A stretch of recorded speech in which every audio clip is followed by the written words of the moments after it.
신명기 30장 6절에서 10절 말씀, 구약성경 309면 되겠습니다. 우리 같이 이 말씀을 읽으면서 하나님께서 모세를 통해서 우리에게 주신 말씀 하나님의 음성으로 듣기를 원합니다. 같이 읽겠습니다. 내 하나님 여호와께서 내 마음과 내 자손의 마음에 할례를 베푸사 너로 마음을 다하며 뜻을 다하여 내 하나님 여호와를 사랑하게 하사 너로 생명을 얻게 하실 것이며 내 하나님 여호와께서 내 적군과 너를 미워하고 핍박하던 자에게 이 모든 저주를 내리게 하시리니 너는 돌아와 다시 여호와의 말씀을 청종하고 내가 오늘 내게 명령하는 그 모든 명령을 행할 것이다. 내가 내 하나님 여호와의 말씀을 청종하여 이 율법책에 기록된 그의 명령과 규례를 지키고 내 마음을 다하며 뜻을 다하여 여호와 내 하나님께 돌아오면 내 하나님 여호와께서 내 손으로 하는 모든 일과 내 몸의 소생과 내 가축의 새끼와 내 토지의 소산을 많게 하시고 내게 복을 주시되 곧 여호와께서 내 조상들을 기뻐하신 것과 같이 너를 다시 기뻐하사 내게 복을 주시리라. 아멘. 잠깐 기도하겠습니다. 사랑의 하나님, 오늘도 우리를 하나님의 은혜의 자리로 인도해 주시고 이 말씀을 듣고 힘을 얻어서 하나님이 주신 기쁨과 복으로 채워 주시옵소서. 주의 말씀을 들을 때 듣는 마음을 주시고 하나님의 지혜의 영이 우리의 마음을 지키고 또 분별하고 선택할 수 있는 지혜를 얻게 하여 주옵소서. 예수님의 이름으로 기도드립니다. 아멘. 우리 옆에 계신 분에게 서로 인사 나누겠습니다. 하나님 당신을 사랑하십니다. 하나님 당신을 사랑하십니다. 하나님의 기쁨이 충만하기를 원합니다. 하나님의 기쁨이 충만하기를 원합니다. 한 주간 평안하셨습니까? 네. 우리의 삶의 자리에서 살아가면서 사랑이라고 하는 것은 항상 있어야 될 것이다 합니다. 그런데 사랑의 이름으로 힘들고 또 사랑 때문에 어려워진 삶을 살아가는 모습을 보게 됩니다. 스위스에서 태어났던 다비드 칼리라고 하는 작가가 있습니다. 이분은 아주 독특한 상상력과 유머 감각이 아주 뛰어나서 많은 분들에게 사랑을 받는 분이에요. 많은 글을 써서 사람들에게 영향을 많이 준 분인데 이분이 사랑이 무엇인가 라는 물음에 대해서 이렇게 대답을 했습니다. 사랑이 너를 기쁘게 하는 것. 사랑이 너를 기쁘게 한다면 그것은 내가 무언가를 주어서 기쁜 게 아니고 또 무언가를 네가 돌려받아서 사랑을 통해서 기뻐하는 것이 아니다. 지금 내 곁에 너에게 사랑이 있기 때문이다. 그랬습니다. 그러면서 가족들에게 이 사랑에 대해서 물어봤답니다. 엄마에게 엄마 사랑이 뭔가요? 하고 물었더니 엄마가 화분에 꽃씨를 심으면서 사랑에 대해서 이렇게 말했답니다. 사랑은 천천히 피어나는 거란다. 봄에 꽃이 피는 것처럼 말이야. 아빠에게 사랑이 뭐냐고 물어봤습니다. 아버지는 사랑에 대해서 이렇게 말합니다. 사랑은 둥글단다. 사랑은 색깔이 여러 가지란다. 저마다 색깔이 다 다르지. 사랑은 마치 펑 하고 찾아오는 거란다. 마치 축구선수가 골을 넣지 못한 순간, 마지막 순간에 예상하지 못한 골을 넣어서 환호하고 즐거워하고 기뻐하는 것처럼 사랑이 그런 것 같다 그랬답니다. 그리고 할머니에게 가서 케이크를 만드는 할머니에게 물어봤대요. 할머니, 사랑이 뭔가요? 하고 물었더니 할머니가 그 케이크를 만들면서 사랑은 이 케이크처럼 부드럽고 향기로운 거란다 그랬대요. 그 할아버지한테 사랑이 뭐냐고 물어봤더니 할아버지가 진열장에 이 자동차 모형을 진열해 놓으면서 할아버지가 사랑에 대해서 이렇게 말합니다. 사랑은 마음을 따뜻하게 해주는 거야. 잘 정비된 엔진처럼 말이야. 만약에 여러분에게 할머니, 어머니, 아버지 사랑이 뭐예요? 하고 물은다면 여러분 뭐라고 대답해 주시렵니까? 사랑하면 무엇이든지 함께 하기를 원해요. 사랑에 빠지면 함께 좋은 여행도 가고 싶고, 사랑하면 좋은 것을 주고 싶은 마음이 항상 있는 겁니다.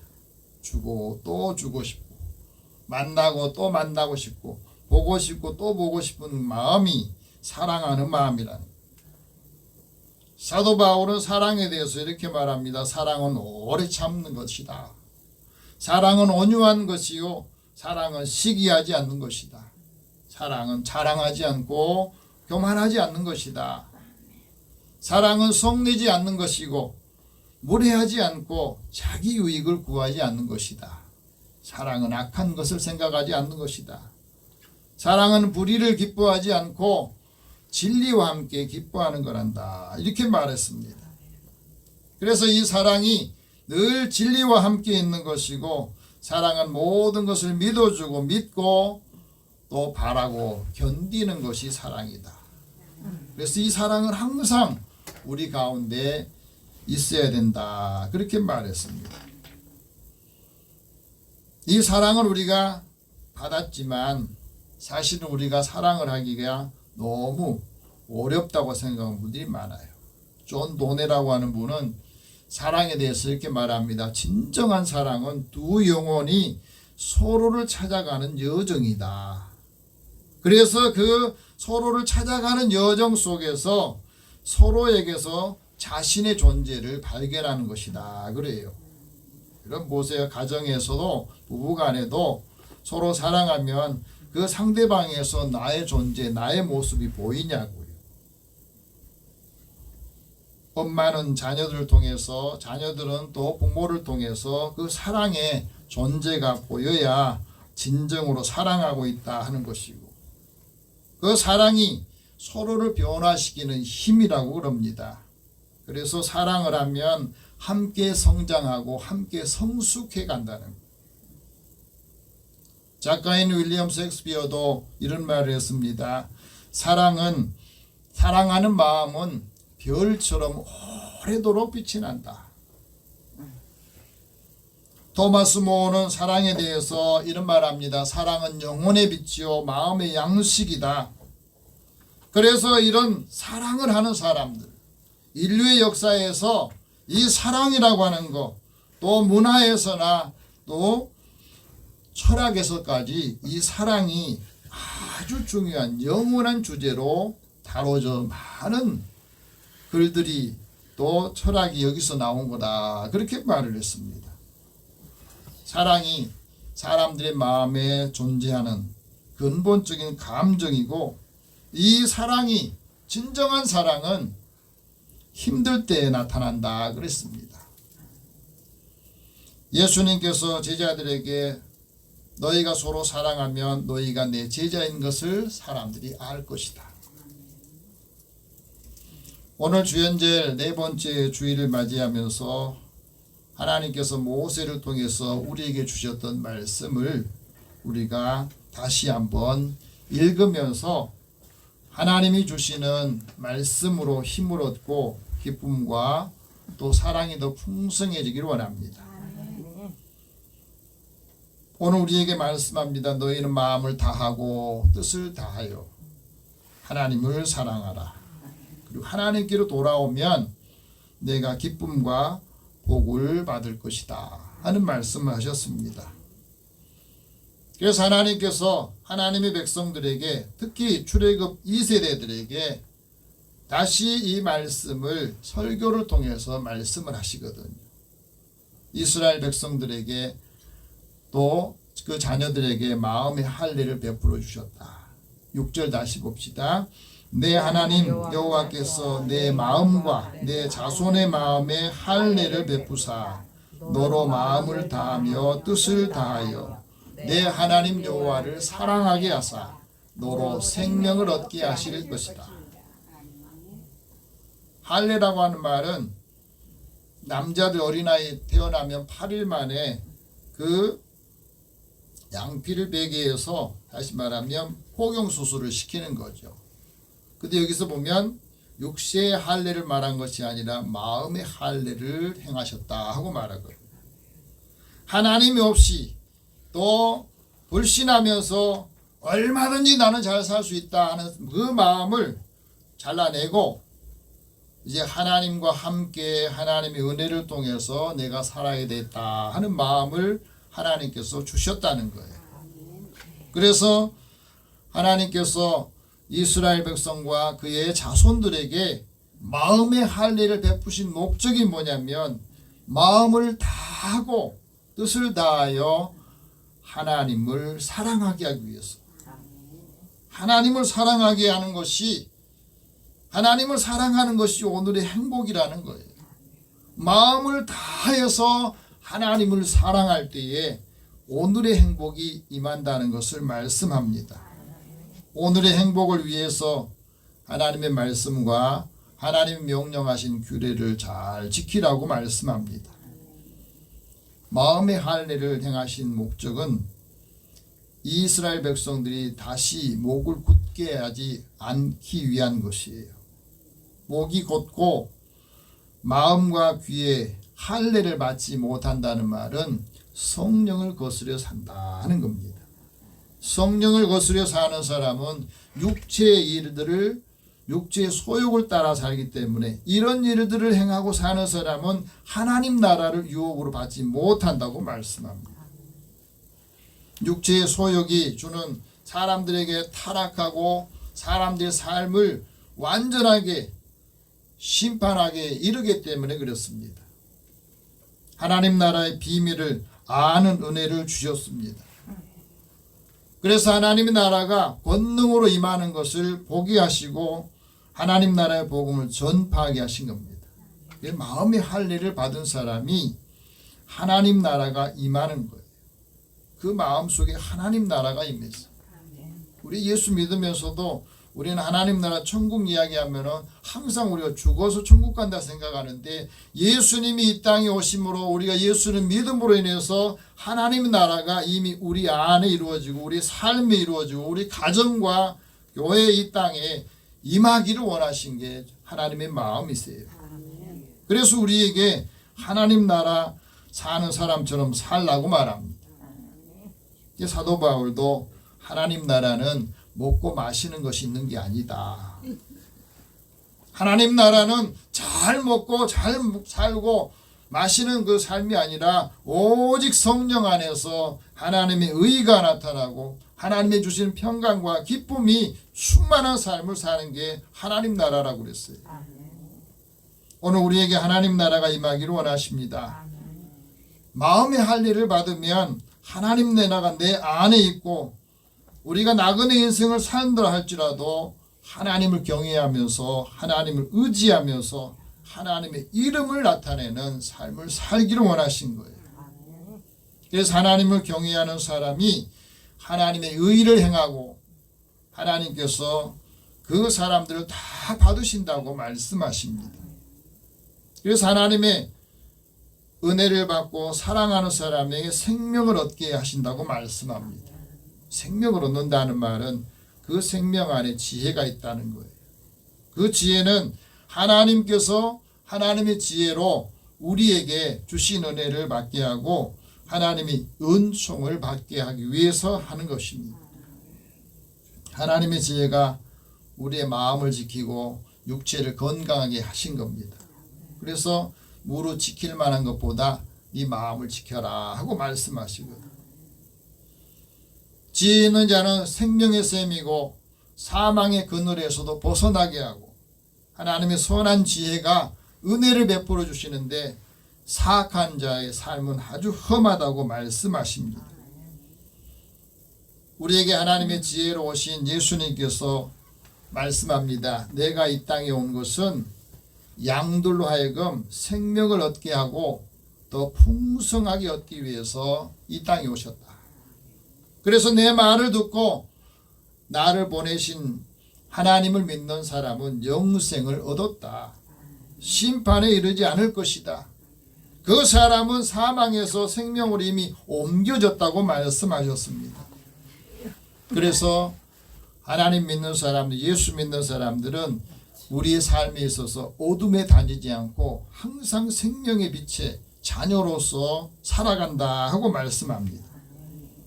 그래서 이 은혜를 예수 믿는 사람을 통해서 이방인들에게도 이 생명을 얻는 빛을 주셨는데 그게 바로 회개할 수 있는 기회를 주십니다. 그래서 하나님께서 하나님의 약속하신 생명의 면류관을 얻도록 인도하신다 하고 말씀합니다. 하나님을 사랑하는 사람을 하나님 어떻게 지켜주시느냐, 하나님을 사랑하는 사람들을 어떻게 지켜주는지 7절 말씀에 우리에게 이렇게 말씀합니다. 같이 읽어봅시다. 내 하나님 여호와께서 내 적군과 너를 미워하고 핍박하던 자에게 이 모든 저주를 내리게 하시리라. 우리가 사람들 관계 속에서 많이 힘들어해요. 대적하는 사람이 생기고 핍박하는 사람이 생기고 미움을 받는 사람, 미워하는 사람, 이것 때문에 굉장히 어렵잖아요. 오늘 이 말씀 우리가 바르게 받으면 이것 때문에 고민하거나 마음 아파하고 스트레스 받을 일이 없는 겁니다. 하나님께서 하나님을 사랑하는 사람을 핍박하면 그 핍박하고 또 고통을 주는 사람들을 하나님께서 저주하신다고 말씀합니다. 사람들의 마음에 대적하는 마음을 가질 때 사람들은 그 마음 속에 그 사람 미워하는 감정을 가질 때는 그 마음의 교만함 때문에 그러거든요. 그래서 서로 대적하고 그 마음을 또 나누지 못할 때 어떤 때는요, 그 사람을 내가 신뢰해서 같이 떡도 나눠 먹고 밥도 먹고 했는데 그 가까운 친구가 나를 대적할 때도 있어요. 배신할 때도 있고 힘들게 할 때도 있는 겁니다. 사실은 사람을 힘들게 하는 것은 가장 가까이 있는 사람에 의해서 힘들게 해요. 나를 잘 아는 사람이 나를 공격하고 내 형편을 잘 아는 사람이 나를 힘들게 할 때가 많습니다. 그것 때문에 많이 힘들거든요. 근데 하나님께서는 하나님을 사랑하는 사람을 대적하고 하나님을 사랑하는 사람에게 핍박하는 것, 하나님께서 그 사람을 수치스럽게 하고 멸망하게 하신다. 그 사람을 모해할 때에 그 사람에게 욕과 수욕을 당하게 하신다 하고 말씀합니다. 사실 모세도 이스라엘 백성들을 출애굽하면서 이게 광야에서 데려올 때에 가장 가까이 있는 사람, 같은 지파 사람에 의해서 대적을 하고 반역을 꾀하는 일이 생겼습니다. 고라와 다단과 아비람과 온이라고 하는 사람이 계속해서 모세 뒤에서 사람들을 선동하면서 대적을 합니다. 하나님이 참다 이건 안 되겠다 싶으셨던지 그 사람들과 그와 같이 합세를 했던 사람들, 그 재물들과 함께 그 사람들이 서 있는 채로 땅을 갈라서 거기서 그냥 그대로 산 채로 묻어버린 거예요. 그러면서 말합니다. 그 일을 행한 것을 볼 때 하나님께서 살아계시고 하나님이 세우신 사람을 너희들이 이래라 저래라 이러쿵저러쿵 하지 말라는 것을 보여주시는 거거든요. 하나님이 세운 사람은 하나님이 징계하셔도 하시는다는 거예요. 하나님이 세운 지도자는 사람이 이런 말 저런 말 해서는 안 된다는 것을 이 고라와 그 무리들을 통해서 보여주고 있습니다. 왜 그래요? 그건 리더십의 타격을 주면 하나님 일을 할 수 없기 때문에 사실인 거예요. 사도 바울이 고린도에서 하나님의 말씀에 잡혀서 유대인들에게 예수는 그리스도다, 예수는 그리스도라고 증언하니까 유대인들이 그거를 듣기가 싫어가지고 대적하고 비방을 했습니다. 그 말을 듣고 사도 바울이 너무너무 가슴이 아팠어. 마음이 아파가지고 그 사람들 앞에 이렇게 말하면 너희 피가 너희 머리로 돌아갈 것이다. 나는 깨끗하다. 이후로는 너희들에게, 유대인들에게 복음을 전하지 않을 것이다. 그랬어요. 이 말씀이 언제 이루어집니까? 이스라엘 백성들이 로마의 통치하에 있으면서 그때에 로마의 압제를 당하고 로마의 많은 사람들이 심판을 받는데 거기서 많은 사람이 목숨을 잃어요. 더 중요한 것은 복음을 들을 수 없다는 거예요. 복음을 들을 수 있다고 하는 것이 얼마나 큰 복인데 이 복음의 촛대를 옮겨버리겠다고 하는 거예요. 사람들은 이것을 가장 큰 심판이다, 이것 생각하지 않습니다. 하나님이 우리를 위하시면 누가 우리를 대적하겠느냐. 대적하더라도 그것을 이길 수 있다고 말씀합니다. 하나님은 하나님을 사랑하는 사람을 미워하는 사람에게 저주를 내리시는데 그 저주를 하나님이 내리시겠다는 거예요. 너희는 미워하지 말라는 거예요. 너를 미워하는 자는 부끄러움을 당할 것이고 악인의 장막은 없어지게 할 것이다 하고 말합니다. 미워하는 사람 마음에 사실 분노가 있어요. 그 분노가 켜켜이 쌓이면 어느 순간에 폭발을 해서 그 분노 때문에 살인하게 되는 겁니다. 그래서 말씀합니다. 마음에 분노가 있으면 그거는 하나님이 심판하신다. 분을 품더라도 그 분을 해가 지기까지는 품지 마라 하고 말씀하신 게 바로 그거예요. 하나님께서 하나님을 사랑하는 사람, 미워하는 사람에게 수치를 당하게 하시고 피 흘리기를 좋아하는 사람에게는 그 사람은 온전하게 사람을 미워하는 그 사람을 하나님이 심판하신다고 말합니다. 세상이 그리스도인들을 미워하면 세상이 너를 미워한 게 아니라 나를, 예수를 미워하고 하나님 미워한 것으로 그렇게 생각해라. 그게 마음에 그 미움받는 것 때문에 상처받지 말라 하는 말씀입니다. 하나님께서 하나님을 사랑하는 사람을 핍박하는 사람들을 하나님을 저주하신다 말씀하시는데 시편 기자도 이렇게 말합니다. 원수가 내 영혼을 핍박하여 내 생명이 땅에 엎어졌습니다. 그래서 내가 죽은 지 오래된 것 같이 내가 지금 암흑 속에 있습니다. 이 핍박의 고통이 굉장히 크다는 것을 말해주지 않아요. 그럴 때마다 하나님 앞에 호소하며 기도합니다. 사도 바울과 바나바가 복음을 전했을 때, 하나님 나라 복음을 전할 때에 내가 이방인의 빛을 삼아서 너로 땅끝까지 구원하게 할 것이다 하고 말했을 때 그 말을 들었던 이방인들이 이 말씀이 들리니까 너무너무 기뻐한 겁니다. 그래서 많은 사람들이 예수를 믿겠다고 돌아오니까 제일 싫어하는 사람이 유대인들이었어요. 예수를 믿지 않은 유대인들이 경건한 귀부인들과 그 시내의 유력한 사람들을 선동해서 바울이 전한, 바나바가 전한 그것을 전하지 못하게 박해를 하고 쫓아내버린 겁니다. 우리가 살아가면서 그렇습니다. 은혜 안에 삶는 사람들이 은혜를 모를 때에는 그 은혜 받은 사람들을 핍박하기도 합니다. 사도 바울도 많은 핍박을 받았을 때에 주님이 주시는 마음을 그는 가지고 이렇게 말합니다. 너희를 핍박하는 자를 축복하고 저주하지 마라.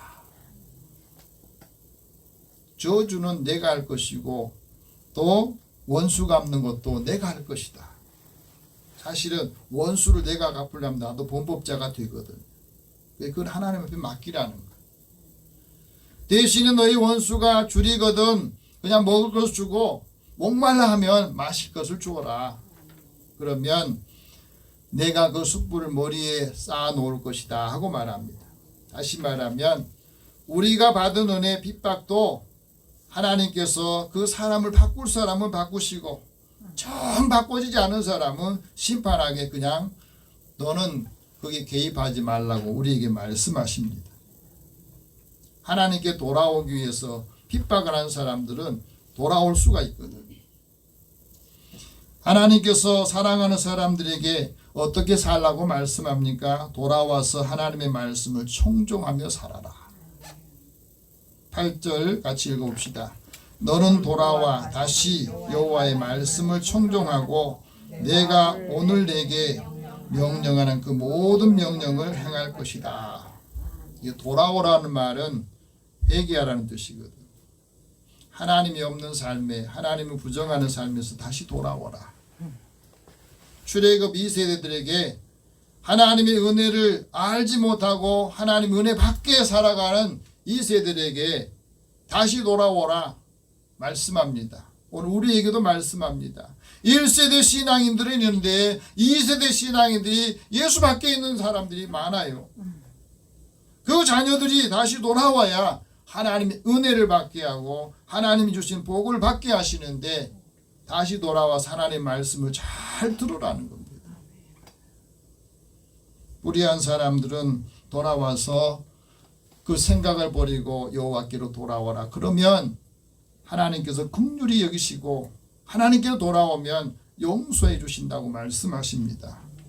하나님께서 우리에게 주신 이 말씀에 귀를 기울여야 하나님의 은총이 우리의 가정에도 교회에도 이 나라에도 임하게 되는 것을 보게 돼요. 하나님의 말씀을 청종하라는 말은 귀를 기울여 들으라는 겁니다. 내가 가지고 있는 모든 지성을 다해서 하나님의 말씀을 잘 들어야 이해가 되고 이해되는 만큼 사랑하게 된 거예요. 사람이 이해하는 만큼 사랑하거든요. 하나님의 말씀에 순종할 때에 거기에 만족함이 있고 하나님의 말씀을 잘 들을 때에 그 만족하는 삶이 있어야 하나님의 말씀에 동의하고 하나님의 말씀에 찬성하면서 섬기면 형통한 삶을 살게 하신다는 거예요.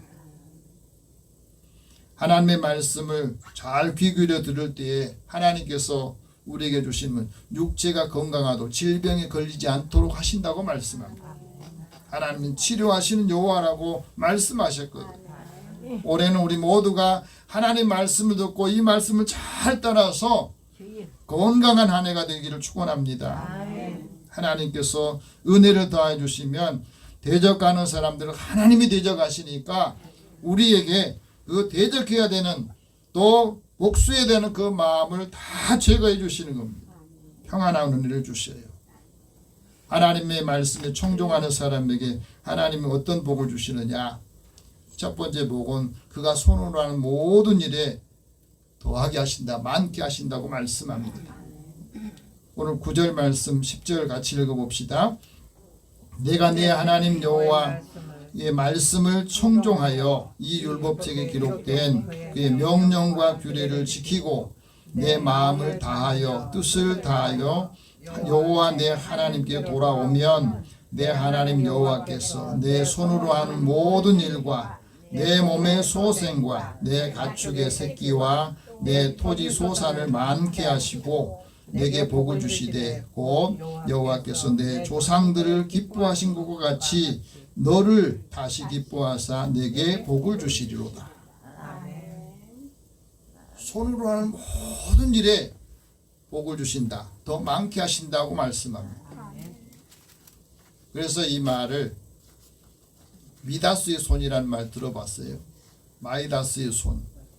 그 사람이 손을 대면 다 그 일들이 잘 되는 거예요. 근데 마이너스 손이 있습니다.